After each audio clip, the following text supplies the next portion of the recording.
I had exactly $312 to my name when my stepbrother told me the house I grew up in had already been handled and that my share of our mother's estate was basically nothing after expenses. The only thing he slid across the table was a thin manila envelope and a smirk that didn't quite reach his eyes. I was still in a sling from shoulder surgery, my pain meds wearing off, trying not to look as small as I felt in the rehab clinic lobby. Inside that envelope was a single item that didn't belong, an old steel key taped to a flash drive, like someone had panicked and made a decision in the dark. Grant said it was junk from Mom's desk and told me to sign a release anyway. I didn't sign. I put the key and the USB in my pocket and I went quiet. Let me take you back. My mother, Diane Park, was the kind of woman who fixed things without announcing it.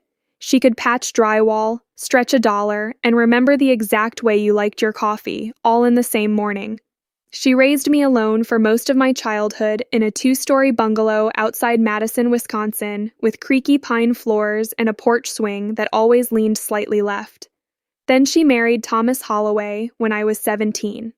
Thomas came with a son, Grant, already in college, already practiced at being impressive.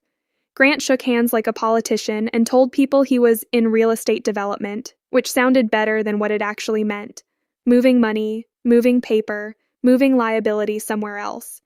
The first time I met him, he looked around our kitchen, our chipped countertop, our mismatched mugs, and smiled like he was being generous just by standing there. "You're Diane's daughter," he said. "Lena, right, nice. So you're, what? Still figuring out what you want to be?" "I'm in a union apprenticeship," I told him. "Electrician."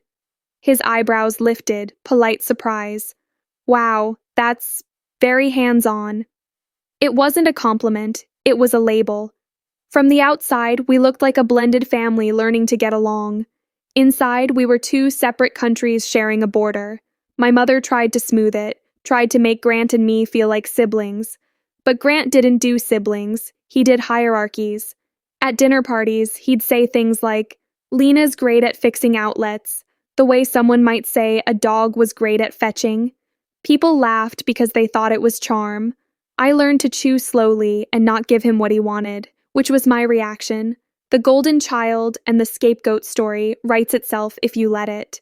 Grant wore suits that made him look older than his age. I wore work jeans and carried tools. When Thomas died unexpectedly, an aneurysm, no warning, Grant became even more polished. Grief turned into a new kind of performance. And my mother shrank, not in spirit, but in health. Within a year, she was managing a chronic heart condition, appointments stacking up like unpaid bills. She hid how tired she was. She hid how scared she was. She kept going anyway. That's the part people don't see until it's too late. 2 summers ago, I tore my shoulder on a job site. A heavy junction box slipped. My body twisted wrong to catch it. Surgery was scheduled for late October. My mother insisted on driving me to the hospital even though I told her I could take a rideshare. "I'm your mother," she said, like that ended the debate. "You're not getting out of this." The morning of my surgery, Grant showed up at her house unannounced. I remember because I was sitting at her kitchen table, sipping water I wasn't supposed to drink, wearing a hospital wristband already on my arm. Grant leaned against the doorway with his phone in his hand and said, "I can't believe you're doing surgery right now." I blinked. "I don't control the schedule." "No, I mean," he smiled like he was being helpful. You don't exactly have a safety net." My mother's jaw tightened. "Grant." He lifted both palms. "Just saying, some people don't plan ahead." It was calm cruelty, served like advice. I didn't snap back. I didn't. I just looked at my mother, and she gave me that look that meant, please don't make it worse. So I swallowed it, like I always did. That was Incident 1. Incident 2 came a month later. My mother's condition worsened quickly, faster than she let on. She ended up hospitalized while I was still doing physical therapy, still sleeping upright on my couch because my shoulder wouldn't tolerate a bed. Grant started helping. He began attending her appointments. He started handling paperwork. He told nurses he was managing the family situation. He would stand at the foot of her hospital bed and talk about her like she wasn't right there. She doesn't need to worry about finances, he told a case manager one afternoon, while my mother's eyes tracked the ceiling like she was trying to exit her own body. I'll take care of it, my mother whispered. Lena. Grant leaned in, voice soft. Mom, you need rest. Let the adults handle the adult stuff. I remember the way his words made the air feel thinner. I remember my fingers curling around the edge of the chair, my sling digging into my neck. My mother reached for me, slow, weak. Grant placed a folder on her lap and said, "Just sign these. It's a limited power of attorney. It's so I can pay your bills without all the hassle." I asked, "Where's the attorney?" Grant didn't look at me. "There's no need. It's standard." My mother's hand trembled over the paper. She was exhausted. She was scared. She wanted peace, and Grant knew it. I should have fought harder right then. That's the flaw I live with. I'm good at endurance. I'm bad at asking for help before it's too late. My mother died 2 weeks after Thanksgiving. Heart failure, the doctor said. But the truth was more complicated. The truth was, she had been carrying a lot more than her heart was built for. Worry, pressure, loneliness, and a man in a suit turning her last months into a transaction. At the memorial service, Grant spoke beautifully. That was his talent. He said things like, Diane was a pillar, and legacy, and community. People nodded, people cried, people patted his shoulder and told him what a good son he was. Afterward, while I was packing leftover casseroles into my car with one hand, Grant stepped close and said, "We'll take care of the estate quickly. You don't need the stress." I looked at him. "We?" He smiled. "Me. You've got your shoulder, your job. You don't want to get bogged down in legal stuff." It sounded like compassion. It was a gate closing. 2 weeks later, I got the first sign something was wrong. It wasn't dramatic. It was an email from my mother's small local bank, the kind that still had tellers who knew your name. The subject line read, "Notice of escrow disbursement." Escrow is supposed to be boring. Escrow is where money waits in the middle so nobody can cheat. When you sell a house or settle an estate, you put funds into escrow to cover repairs, taxes, outstanding liens, clean, transparent steps. The email was addressed to my mother's estate, and it said a disbursement of $87,400 had been authorized. I called the bank. The woman on the line sounded apologetic before I even finished my sentence. "I'm sorry," she said. "We can't discuss estate details unless you're the personal representative." "Who is?" I asked. A pause. "Grant Holloway." Of course. I drove to my mother's house that afternoon. The bungalow looked normal from the outside. Snow on the roof, lights off, the porch swing stiff in the cold, the locks had been changed. I stood there with my sling, holding my breath in a way that made my shoulder throb, and I stared at a door I had opened 10,000 times. Grant answered on the second call.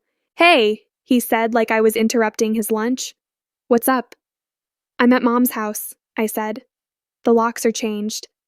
"Yeah," he replied easily. "For security." "My things are in there." "I'll arrange a time," he said. "I'm busy today." "Busy doing what?" "Lena," he sighed, like I was being unreasonable. "Don't do this." "Do what?" "Make it emotional. We have paperwork. We have procedure." Procedure. He loved that word when it served him. That's when he offered to meet me at the rehab clinic lobby 2 days later, public enough that I wouldn't yell, controlled enough that he could look reasonable, and that's the meeting where he told me I was basically nothing after expenses and slid me the manila envelope like he was tipping a waitress. "You should sign the release," he said calmly.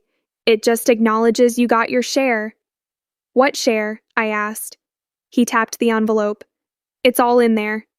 I opened it with one hand and found a photocopy of a deed transfer, already recorded, with Grant's LLC listed as the new owner of my mother's house. Not Grant, not the estate, Grant's LLC. I stared at the paper until the words blurred. "You transferred the house," I said.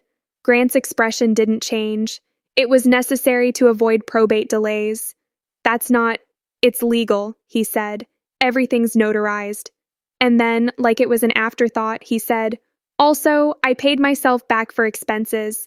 You have no idea how much I've covered." I could feel heat rise in my face, not anger yet, something colder. You paid yourself from escrow, I said. Grant smiled gently. It's compensation. I managed everything while you were recovering. Recovering, like my surgery was a character flaw. That's when I felt the USB and key in my pocket. It had been taped inside the envelope like an accident. What's this? I asked, holding it up. Grant's eyes flicked to it just for a fraction of a second.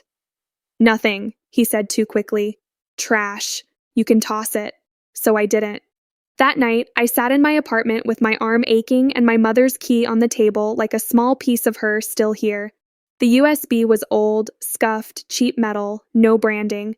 I didn't have a laptop with a USB port anymore. Most people don't, but my neighbor did. An older guy named Hank who always smelled faintly like sawdust and wintergreen gum. He'd helped me carry groceries when my shoulder was at its worst. I stood at his doorway and said, I need a favor.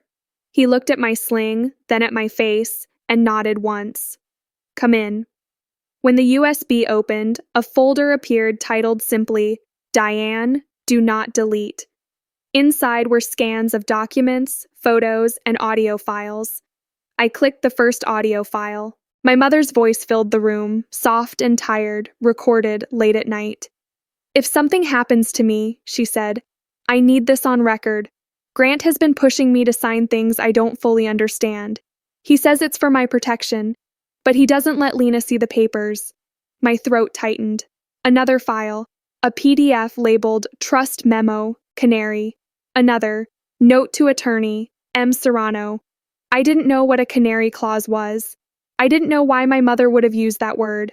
I didn't know who M. Serrano was, but I knew, suddenly, that my mother had been fighting in her own quiet way. She had left something behind. I put the phone face down. Then I waited, just long enough for my breathing to steady, for my hands to stop shaking, because the next thing I did had to be clean. The next morning, I called the number in the file name, M. Serrano. A woman answered on the third ring. Serrano Law. My name is Lena Park, I said. My mother was Diane Park. She left files. She said to call you. There was a pause, the kind that happens when someone's posture changes on the other end of a line. Ms. Park, she said carefully. Where are you right now? At home. Good, she replied. Don't sign anything, don't agree to anything, and don't tell Grant you called me. My stomach dropped. You know him. I know the kind of situation, she said, and I know what your mother tried to prevent. I went to her office 2 days later. Marisol Serrano was in her early 40s, sharp-eyed, calm, not warm, not cold, professional, measured. Her desk was clean. Her shelves were lined with binders that looked heavy with other people's problems. I handed her a printed copy of the deed transfer. She read it slowly. Then she asked, Did your mother sign a power of attorney? Yes, I admitted. I think. In the hospital. Marisol nodded once, like she'd expected it. Power of attorney, POA, allows someone to act on another person's behalf, but it has limits, and it can't be used to enrich the agent at the principal's expense unless explicitly permitted, especially not if there's undue influence. Undue influence, I repeated. When someone pressures a vulnerable person into signing, she said, illness, isolation, dependency, it's a real thing, and courts take it seriously. She clicked open the trust memo labeled Canary. This, she said, tapping the page, is your mother's safety valve. A canary clause? I asked. Marisol leaned back slightly. It's a clause that triggers consequences if someone tampers with the estate plan or tries to circumvent it through fraud, like a coal mine canary. If it dies, something toxic is happening. Your mother set up an irrevocable trust. Irrevocable, I said, trying to keep up. It means it can't be easily changed, she explained. It's designed to protect assets from manipulation, and she included a condition. If any beneficiary uses false documents, forged instruments, or misrepresentations to take property outside the trust, their benefit is reduced or eliminated. My pulse picked up. So if Grant forged the deed, Marisol's eyes didn't widen. She didn't do theatrics. She just said, then the canary sings. I felt something like relief and grief collide. My mother had known, she had planned, she had tried. Marisol looked at me and said, "We'll need evidence." "I have audio," I said, "and files." "That's a start," she replied. "But we need a chain of custody. We need corroboration. We need to show intent and action." She slid a yellow legal pad toward me. "We're going to do this in 3 tracks," she said. "Probate court, civil enforcement, and financial tracing." Financial tracing sounded like a thriller term, but it was simply the process of following money through accounts. She continued, "First, we file a petition for judicial review in probate. We challenge the deed transfer and the POA use. Second, we request a temporary restraining order, TRO, to prevent Grant from selling or encumbering the property while the case is pending. Third, we order a forensic audit." "Forensic audit," I repeated. "A forensic accountant," she explained, "will trace the escrow disbursement, identify where it went, and whether it aligns with legitimate estate expenses." I stared at her. "How long does this take?" Marisol didn't sugarcoat it. "Weeks to get emergency relief, months for full resolution." Then she pointed at the printed deed again and said, "But there's one more thing." She turned the page over. "This deed was recorded digitally. The scanned signature and notary stamp, those carry metadata." "Metadata?" I asked. "The hidden information embedded in the file," she said. "Creation date, editing software, sometimes even location. If Grant altered this document, metadata can show it. Evidence twist. Not emotion, not accusation. Data." Marisol looked up. "Do you still have the original file from the USB?" "Yes." "Good," she said. "Because the court cares about originals." I left her office with my shoulder aching and my mind strangely clear. Then Grant escalated. He sent me a text 2 days later, final notice. He attached a PDF titled Mutual Release and Waiver, and he wrote, "Sign by Friday, or I'm closing out your distribution, no extensions." I forwarded it to Marisol. She replied within 5 minutes, "Friday is a bluff, but we have a real deadline." Then her next line arrived like a door slamming shut. "If you miss this, you lose everything." The "this" wasn't his waiver. It was our emergency filing window for a temporary injunction before the property could be sold, refinanced, or used as collateral. If he encumbered it, if a third party got involved, the mess multiplied. That afternoon, Marisol filed the probate petition and the motion for a TRO. She attached an affidavit, my sworn statement, detailing the lock changes, the escrow email, Grant's demand, and the audio files. Affidavit. Not drama. Sworn facts. Then she filed a notice of Ellis pendens. I didn't know what it was until she explained it to me on the phone. "It's a public notice recorded against the property," she said. "It warns anyone, buyers, lenders, that the title is disputed. It clouds the title. It makes it very hard for Grant to sell or refinance." Clouds the title. I liked the sound of that. It sounded like weather moving in. Grant called me the next morning. I let it ring twice before I answered. His voice was smooth at first. "Lena, we need to talk." "We're talking," I said. "You filed something," he said, and the calm was thinner now. "I got a call from a title company." "I did," I replied. He laughed once, short and sharp. "You think you can out-paperwork me?" "I'm not trying to out anything," I said. "I'm trying to understand why you moved Mom's house into your LLC." Silence. Then he said softly, "You're being manipulated by some attorney who wants fees." I didn't take the bait. Grant continued, "You don't understand how this works. Probate is messy." I streamlined it. "By taking it," I said. His voice tightened. "Careful." There it was, the first hint of threat, wrapped in a single word. "Grant," I said, "stop texting me legal documents and talk to my attorney." He exhaled slowly. "Fine, but don't expect mercy." Mercy, from the man who changed the locks. 2 days later, Marisol introduced me to the forensic accountant, a quiet, meticulous man named Raymond Cho who wore plain sweaters and asked questions like a surgeon. He requested bank records, escrow statements, and the trust's accounting. "Escrow disbursement of $87,400, he said, tapping the printout. "Authorized under estate repairs." He looked up. "Do you know what repairs were done?" No, I said. The house is untouched. Raymond nodded. Then the repair justification is suspect. We'll trace where the funds went. That's the easiest part. Money leaves footprints. He was right. Within a week, Raymond found the first footprint. The escrow funds had been dispersed to a vendor that didn't exist. A shell company with a name designed to sound legitimate, Holloway Home Solutions. It wasn't registered in Wisconsin. It wasn't registered anywhere. The receiving account was in a different bank, in Grant's name, labeled as an operating account. Raymond spoke like he was reading a grocery list. This looks like a fabricated vendor, and the memo line includes an invoice number that doesn't match any known invoice series. I stared at the paper. So he created a fake vendor to pay himself? Raymond nodded once. That's what it appears to be. Marisol didn't celebrate. She didn't smile. She just said, "That's fraud." Fraud. A heavy word, but it fit. She drafted a demand letter, formal, precise. She sent it to Grant and to the bank. Then she said, "Now we wait for the judge's TRO hearing."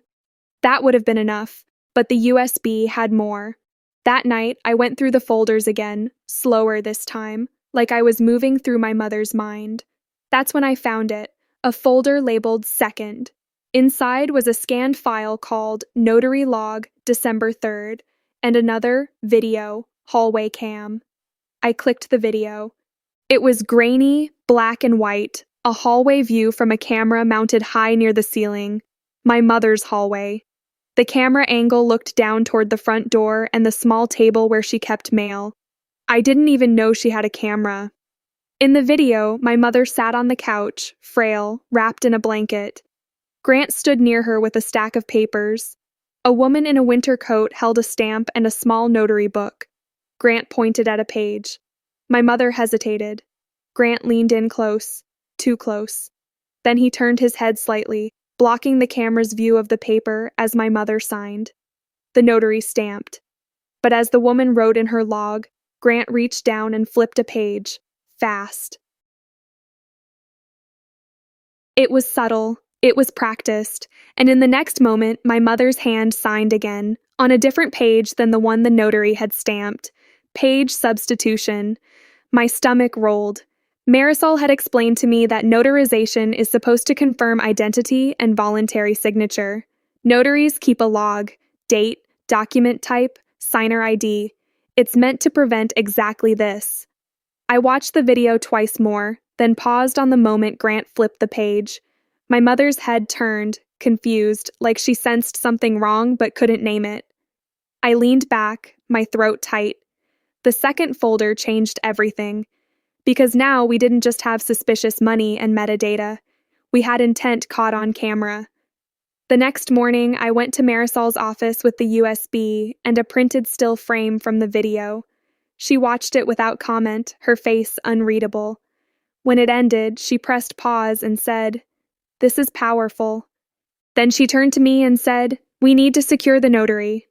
"Her name is in the log," I said, pointing. "Karen DeWitt." Marisol nodded slowly. Sometimes the most important witness is the one nobody thinks will matter. That afternoon, Marisol's investigator tracked Karen DeWitt down. Karen wasn't a villain. She wasn't a hero. She was a part-time notary who worked at a shipping store and did mobile notarizations for extra cash. She met Grant through a referral. She thought she was helping a family in grief. When Marisol spoke to her, Karen's voice shook. "I didn't know," she said. "I swear." I stamped the page he showed me. He said it was a living trust update. He kept moving the papers. I told him to slow down. Marisol didn't accuse her. She asked one simple question. "Did you verify Diane Park understood what she was signing?" Karen's silence said everything. "I asked her if she wanted to sign," Karen said finally. She looked at him. Then she nodded. Marisol's eyes were calm, but her voice hardened slightly. "That's not consent. That's pressure." Karen began crying. "I didn't mean, I believe you," Marisol said, "but we need your cooperation. We need your log, and we need a sworn declaration. A declaration, another sworn statement, like an affidavit, but from the notary." Karen agreed. Then the metadata came back. Marisol had sent the deed PDF to a digital forensics analyst. He extracted file information from the original USB copy. The deed file had been created on Grant's laptop 2 days after my mother's death. 2 days. And it had been edited 3 times using PDF software that allowed signature overlays. Marisol turned the report toward me.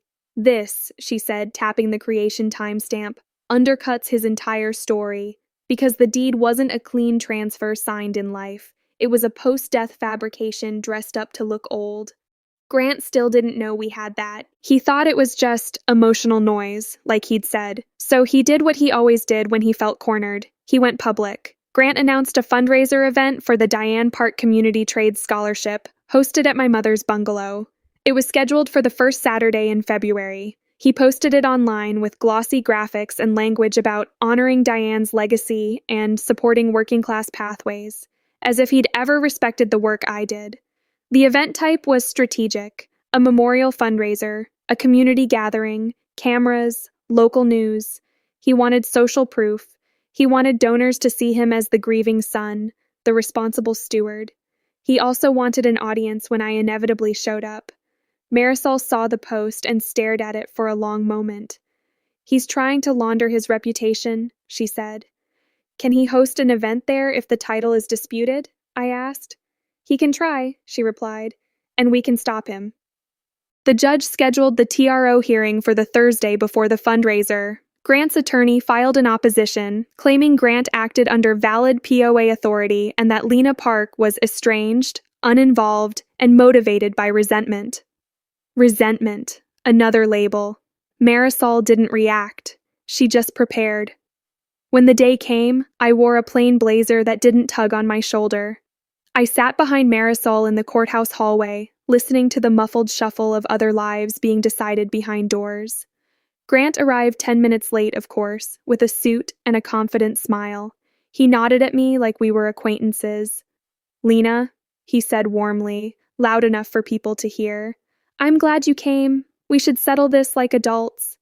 Marisol stood beside me and said, "All communication goes through counsel." Grant's smile tightened. We entered the courtroom. The judge was a woman in her 60s with silver hair and a face that had seen every version of family betrayal that money can invent. Grant's attorney spoke first. He talked about efficiency, family harmony, protecting assets, and an opportunistic petition. Then Marisol stood. She didn't raise her voice. She didn't dramatize. She laid out the steps like a builder, showing you where the foundation cracked. She explained the POA. She explained undue influence. She explained the escrow disbursement and the fabricated vendor. She introduced Raymond Cho's forensic audit findings. She explained LS pendens. She explained why the court needed to preserve assets. Then she introduced the metadata report. Grant's attorney objected. Marisol offered authentication from the analyst, the report, and the original USB copy. The judge allowed it for preliminary consideration. Grant's confident posture shifted slightly, like a chair leg had snapped. Then Marisol said, "Your Honor, we also have video evidence of the notarization process that indicates potential document substitution." Grant's head turned fast, eyes cutting toward me like a blade. Marisol played the clip on a screen. The courtroom watched in silence as Grant leaned in close to my mother as the notary stamped, as Grant flipped a page. It wasn't a cinematic reveal. It was worse. It was ordinary manipulation caught in ordinary footage. The judge's expression didn't change much, but the air did.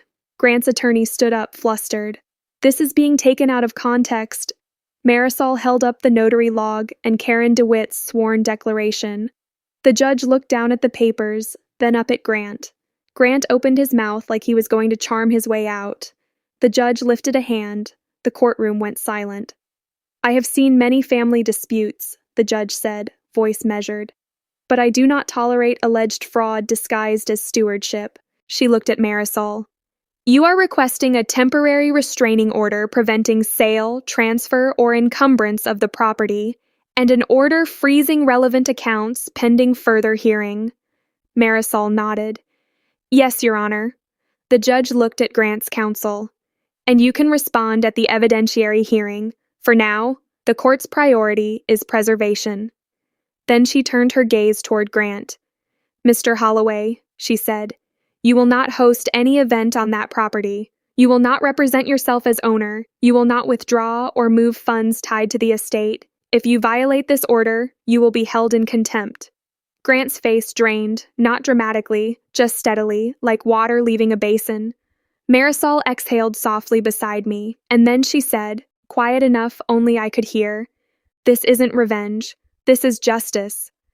Outside the courtroom, Grant followed us into the hallway. His voice was low now, angry but controlled. "You're trying to ruin me." Marisol didn't stop walking. "You forged your way into this? The court will decide what ruins you." Grant turned to me, eyes sharp. "You think you're righteous because you swing a hammer and she files motions?" I met his gaze. "I think my mother deserved honesty," I said.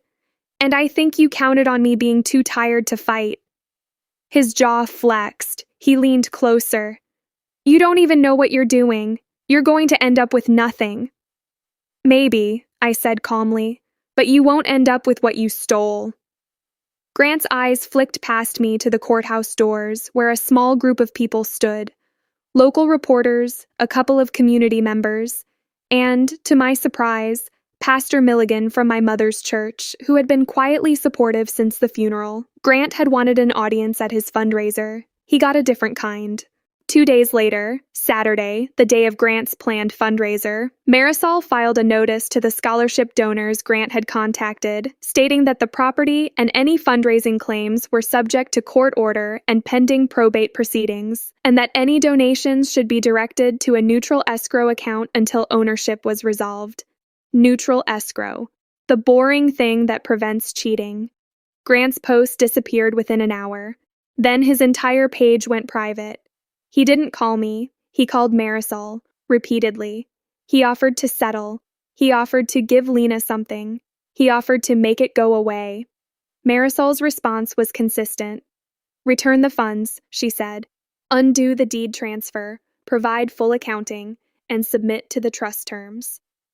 Grant refused the first 2 times. Then the bank froze the operating account Raymond had traced. Asset freeze. It wasn't dramatic. It was an automated consequence of a court order and a fraud investigation trigger. Grant's operating cash stopped operating. That's when he panicked. The next week, Marisol received an anonymous drop at her office, no return address, just a padded envelope. Inside was a printed email chain between Grant and a man named Tobias Heller, a freelance document prep consultant. The chain included a subject line, "Deed overlay," plus notary workaround. Workaround, another polite word for wrongdoing. Marisol didn't assume it was admissible. She treated it like a lead. She subpoenaed Tobias Heller. A subpoena is a court order requiring someone to provide records or appear. It's paper with teeth. Tobias didn't want to testify at first, but then Marisol showed him the metadata report, Karen's declaration, and the forensic audit. And she offered him a deal through the district attorney's office. Cooperate, and avoid being charged as a co-conspirator. That's when the ally twist revealed itself. Tobias wasn't some shadowy fixer. He was Grant's former college roommate, and he was bitter. On the record, in a sworn deposition, Tobias said, "Grant asked me to make the deed look like it was signed earlier. He said Diane wanted it, but that Lena would make a scene if she found out." He described the signature overlay. He described the PDF edits. He described Grant's instructions to keep the file clean, like theft with a polished surface. The evidentiary hearing came in March. Probate court isn't like TV. There's no shouting, no surprise confessions. It's quieter, slower, and more devastating because it runs on records, not emotion. Grant sat at the table with his attorney, his suit still expensive but now slightly wrinkled, like he had stopped sleeping well. Marisol presented the forensic audit again. Raymond explained the escrow disbursement and the fabricated vendor. She presented the metadata report with the analyst's testimony. She presented Karen DeWitt's declaration and her notary log. And she played the hallway video again, this time with Karen explaining how she had been rushed and how Diane had looked to Grant before signing. Then Marisol introduced the trust memo. She explained the irrevocable trust and the canary clause to the court in plain language. Your Honor, she said, Diane Park anticipated interference. She placed the property into an irrevocable trust. The trust contains a canary clause. If any beneficiary attempts to divert assets through fraud, forgery, or misrepresentation, that beneficiary's distribution is forfeited. Diane's intent was protective, not punitive, but the mechanism is clear. Grant's attorney argued that the clause was harsh and that Grant had been acting in good faith. The judge listened. Then she looked at Grant.